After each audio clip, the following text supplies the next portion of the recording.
This is the Middle East, specifically Syria, and to help you understand the different groups, we have this map showing four main factions fighting against each other: the Syrian government forces, the Kurdish-led Syrian Democratic Forces, Hayat Tahrir al-Sham, and the Turkish-aligned Syrian rebel forces.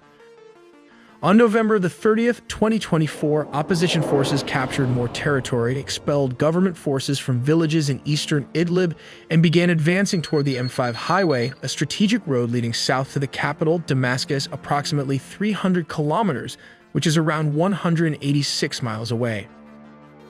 As we all know, it is no secret that the Syrian government forces relies on Russian military equipment, from tanks to artillery shells, not to mention the Air Force from MiG-29 to helicopters, while the rebels primarily use pickup trucks and tube-launched missile or tow missiles to fight against tank. More details all in the video ahead. To provide a clearer picture of Syria's complex and fragmented conflict, it is crucial to understand the territorial control among the key players on the ground. Four primary factions dominate different areas of the country, each backed by varying external powers and ideologies. The Syrian government forces, marked in red on many conflict maps, represent the Bashar al-Assad regime's primary military apparatus. These forces are supported by the National Defense Forces, a pro-government paramilitary group. The Assad regime also benefits from the significant backing of Russia, Iran, and Hezbollah, whose combined efforts have fortified and sustained its control over large swaths of territory, particularly in central and western Syria. The Syrian Democratic Forces, SDF, represented in yellow, consists largely of Kurdish fighters. This group, backed by the United States, controls much of eastern Syria, including areas rich in oil reserves. The SDF has played a critical role in the fight against ISIS and continues to manage regions under its control with the support of its international allies. HTS and other allied rebel factions, shown in green, operate primarily in the northwest. HTS, an evolution of the al-Nusra Front, previously aligned with al-Qaeda until severing ties in 2016, remains a dominant force in this region. Despite internal divisions, HTS maintains significant influence over the territories it controls. In the north, Turkish-backed rebel forces, including the Syrian National Army, hold ground along the Turkish border. Turkey has supported these groups as part of its broader strategy to counter Kurdish influence and establish a buffer zone. These areas, often marked in different shades of green, reflect Turkey's active involvement in the Syrian conflict. Meanwhile, these patches, the Islamic State or Daesh-dominated territory, still persist in some isolated desert regions, a stark reminder that the group's threat has not been entirely eradicated. Finally, in the south, additional rebel groups maintain a presence, and the Golan Heights adds a further layer of complexity.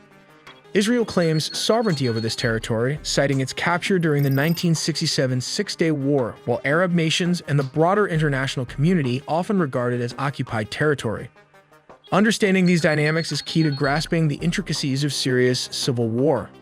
If you have any thoughts or additional questions about the situation, feel free to share them in the comments section below. On November 27, Syrian opposition armed groups launched a sudden and audacious offensive that took many by surprise. This operation was spearheaded by Hayat Tahrir al-Sham, commonly abbreviated as ATS. Known for its strategic capabilities, HTS and its allied rebel forces in northwest Syria swiftly advanced through the western countryside of Aleppo. Their rapid progress underscored the intensity and effectiveness of their offensive, as they overcame resistance with remarkable ease. The momentum of the attack did not wane in Aleppo. Instead, the rebel forces pushed further south and southwest, extending their campaign into new territories. This continued offensive brought them significant gains, including control over areas in Hama province. To simplify this complicated civil war, let's draw a line and divide each side. On one side, Iran, Russia, and Hezbollah support the Bashar al-Assad regime. On the other side, the US government supports the Kurds. Just below, we have another group, Turkey, Saudi Arabia, and Qatar, which support the rebel groups. Then there's ISIS, and everyone seems to be fighting against them. However, Turkey is also fighting against the Kurds, which creates a very confusing scenario. For those curious about how we gather our sources, here's our secret. When major events like this happens, Syrian rebels launching their largest offensive in 4 years near Aleppo occur, we turn to tools like ground news. For this story, ground news showed 503 sources reporting on it, with 69% leaning left and 58% leaning right. Their bias distribution tool makes it easy to see this breakdown. We also explore media ownership, which can influence narratives. In this case, 51% of the sources were owned by conglomerates. For example, on the left, CBS News reported with this title, "Why Syria's Civil War is Reigniting." And finally, on the right reports, first Syrian rebels seized territory for the first time in years in wide-scale attack. This comparison shows how framing impacts perceptions, so to get credible sources, Ground News is offering my viewers 50% off their unlimited access Vantage plan. Use my link or scan the QR code here for the best deal. Let's take a look at the Syrian army versus the rebels' military equipments. The Syrian forces rely heavily on a combination of tanks, armored vehicles, artillery, and air power to maintain dominance on the battlefield. The Syrian army deploys T-72 and T-90 tanks, which offer advanced targeting systems and protective armor.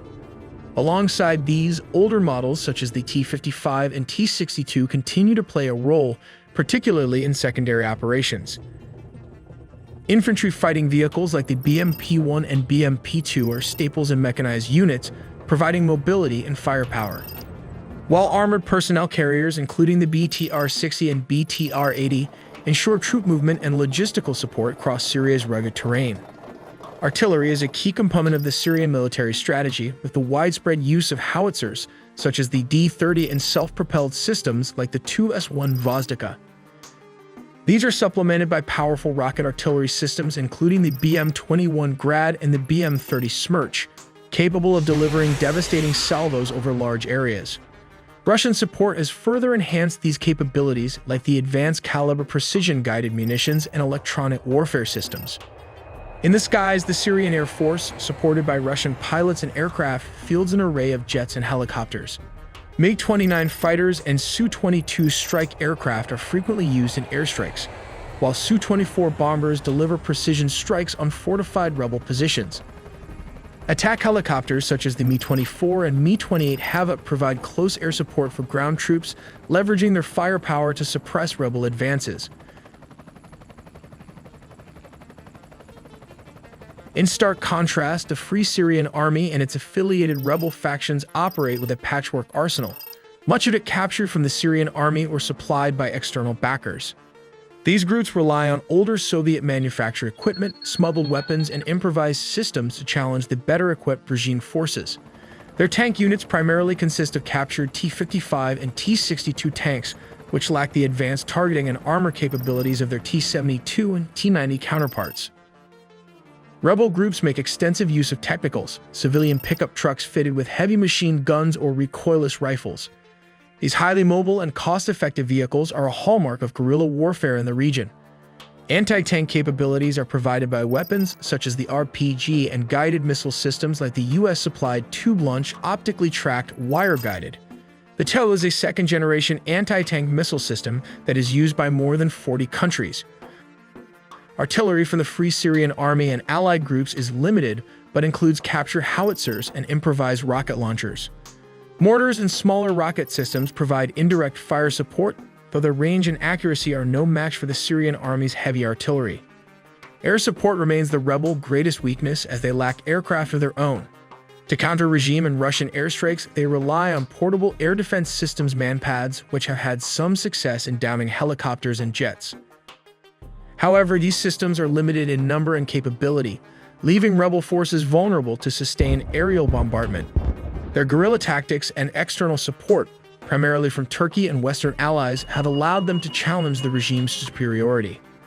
Turkish-backed groups among the FSA have received more modern equipment, including Turkish-supplied rifles, Kirpi armored vehicles, and advanced drones like the Bayraktar TB2, which have been used effectively against both Syrian and Russian assets.